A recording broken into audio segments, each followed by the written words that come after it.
오늘도 행복한 하루 되시기 바라겠습니다. 오늘 말씀은 로마서 13장 8절 말씀입니다. 피차 사랑의 빚 외에는 아무에게든지 아무 빚도 지지 말라. 남을 사랑하는 자는 율법을 다 이루었느니라. 아멘. 오늘 말씀에 보면 피차 사랑의 빚 외에는 아무에게도 아무 빚도 지지 말라고 말씀하고 있습니다. 얼핏 보면 금전적인 빚을 지면 안 된다는 말로 들립니다. 그런데 오늘 말씀의 초점은 금전적인 것에 있는 것이 아니라 사랑에 있습니다.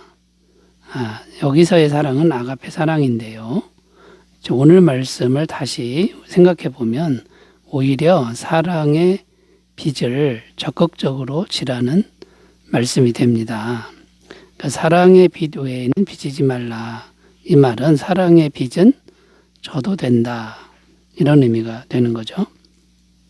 오늘 말씀은 이런 맥락의 말씀인데요.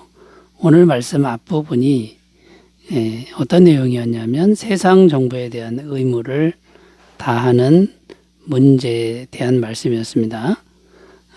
세상 정부에 대한 의무를 다해야 된다. 성도는 이런 내용이고 오늘 우리가 읽은 말씀은 이웃에 대한 의무를 다하는 문제에 대한 말씀입니다. 그런데 이웃에 대한 의무를 다하는 말씀인데 사랑의 빚을 적극적으로 지라 이렇게 말씀하고 있다는 거죠. 자, 이 말씀에 담긴 의미는 어떤 것인지를 좀 더 깊이 생각하며 은혜를 나누겠습니다. 자, 사랑의 빚 외에 빚지지 말라. 이 말씀에 담긴 의미 첫 번째는요. 하나님 사랑의 빚은 영원히 져야만 한다는 의미가 담겨 있습니다. 하나님 사랑의 빚은 영원히 져야 한다. 져야만 한다. 이런 의미라는 거죠. 피차 사랑의 빚 외에는 아무에게도 아무 빚도 지지 말라.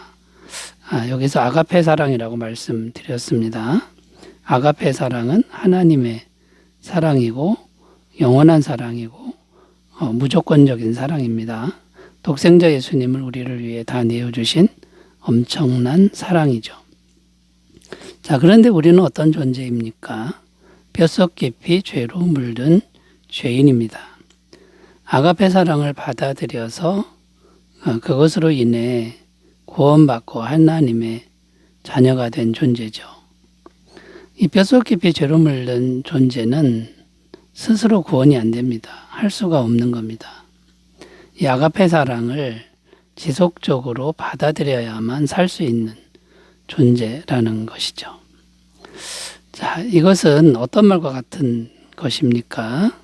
아가페 사랑의 빚을 계속 져야만 하는 존재가 바로 우리들이다라는 말과 같습니다. 만약 그렇게 하지 않으면 하나님과 단절이 되고 다시 죄와 저주 속으로 들어가고야 만다는 것입니다.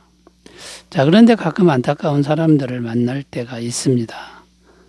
어떤 사람을 만나느냐 하면 하나님의 사랑에 빚을 져야 하는데 그 빚을 지려고 하지 않는 사람을 만납니다.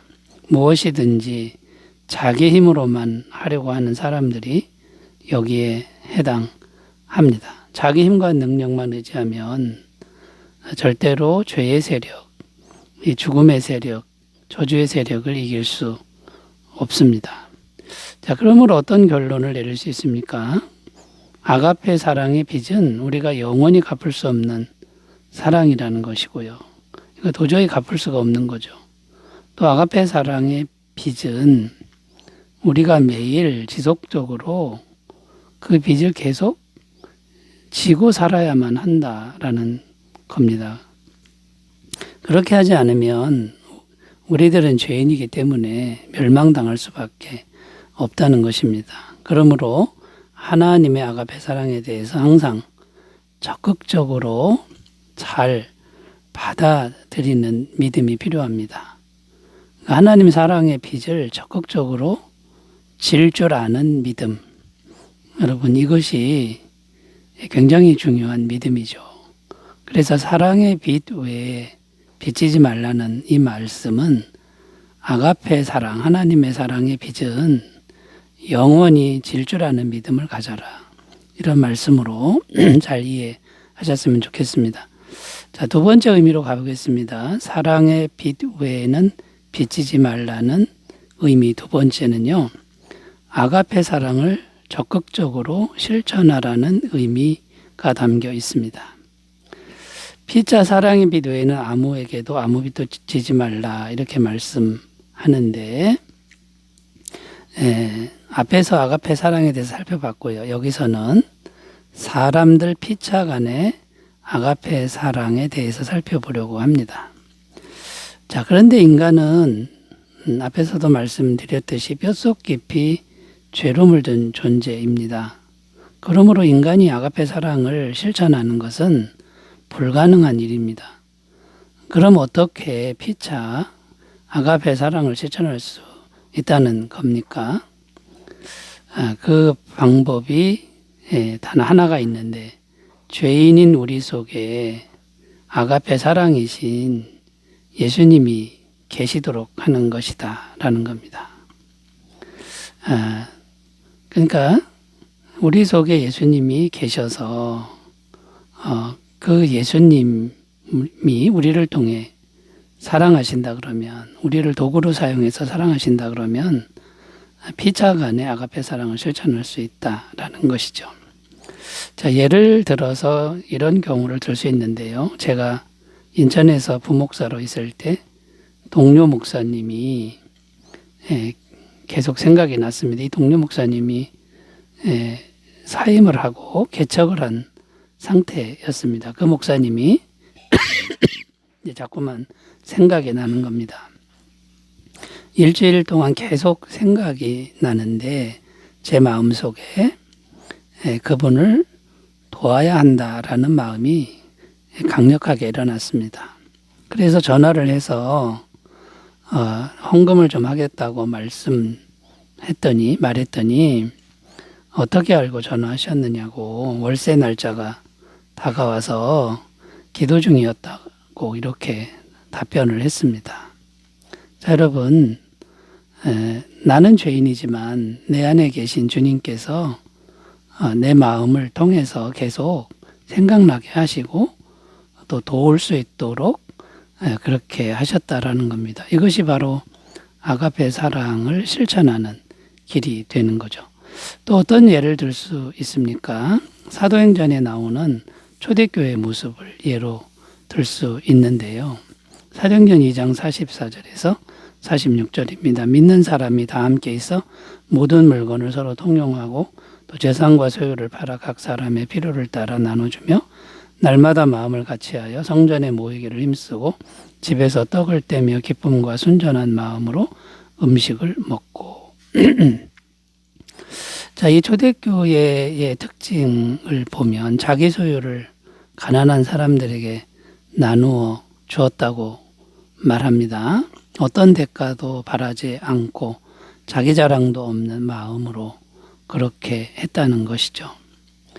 어떻게 이런 일이 가능했느냐? 성경은 성령 충만했기 때문이라고 말씀합니다. 자, 성령이 충만했다는 것은 어떤 의미입니까? 하나님의 아가페 사랑이 충만해지는 것과 같다는 것입니다. 로마서 5장 5절입니다. 소망이 우리를 부끄럽게 하지 아니하면 우리에게 주신 성령으로 말미암아 하나님의 사랑이 우리 마음에 부은 바 됨이니. 성령이 오시면 사랑이 부어진다, 아가페가 부어진다고 말씀하고 있습니다. 자, 그러므로 여러분, 아가페 사랑이신 주님을 마음에 충만하게 모심으로 아가페 사랑을 적극적으로 실천하는 삶이 되시기 바라겠습니다. 자, 세 번째로 가보겠습니다. 사랑의 비도에 비치지 말라는 의미. 세 번째는 뭘까요? 세 번째는 인간적인 부채 관계는 최대한 지지 말라는 의미가 담겨 있습니다. 자, 아무에게도 아무 빚도 지지 말라 이렇게 말씀하는데 이 말씀 속에는 금전적인 빚을 지지 말라는 의미가 포함되어 있습니다. 오늘 말씀, 앞절 말씀의 내용을 다시 생각해 보면요. 국가에 대한 세금 납부의 의무를 잘 하라는 내용이었습니다. 여기서는 어떤 내용입니까? 이웃에 대한 의무를 다하라는 내용인데요. 인간관계에서도 의무를 다하라. 즉 금전적인 관계를 잘 하라는 말씀이 됩니다. 그러므로 금전적으로 빚을 지면 최대한 빨리 갚아야 한다는 것이고요. 자, 그런데 가장 좋은 것은 아예 빚을 지지 않는 것이다. 이렇게 말씀합니다. 그런데 빚을 지지 않고 사는 것은 현실적으로 참 어렵습니다. 왜냐하면 사람이 갑자기 위기의 상황에 닥치면 급하게 돈이 필요할 때가 있고요. 사업체를 경영할 때 대출 없이 경영하는 것은 사실상 불가능하기 때문입니다.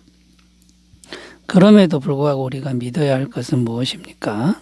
우리가 이 말씀대로 순종할 걸 결심하고 행동을 선택한다면 하나님이 말씀하신 대로 반드시 도우실 것이다 라는 것이죠. 어느 책에서 읽은 내용인데요. 어느 여자 집사님이 사업하다가 망해서 파산을 했습니다. 돈이 하나도 없는데 아들이 어느 날 손가락을 골절 상태로 부러진 상태로 돌아왔다는 겁니다.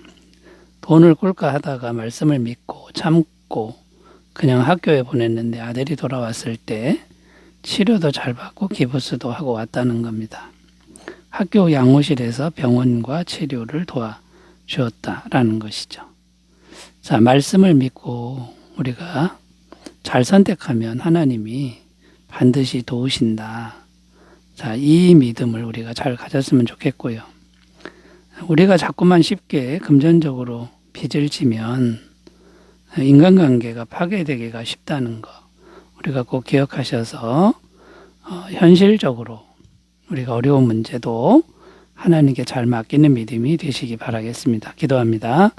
하나님 아버지, 하나님의 사랑의 빚을 잘 질 줄 알고 이웃과의 관계에서도 우리가 지혜롭게 잘 행하도록 도와주옵소서. 예수님의 이름으로 기도드립니다. 아멘. 좋은 하루 되시기 바라겠습니다. 감사합니다.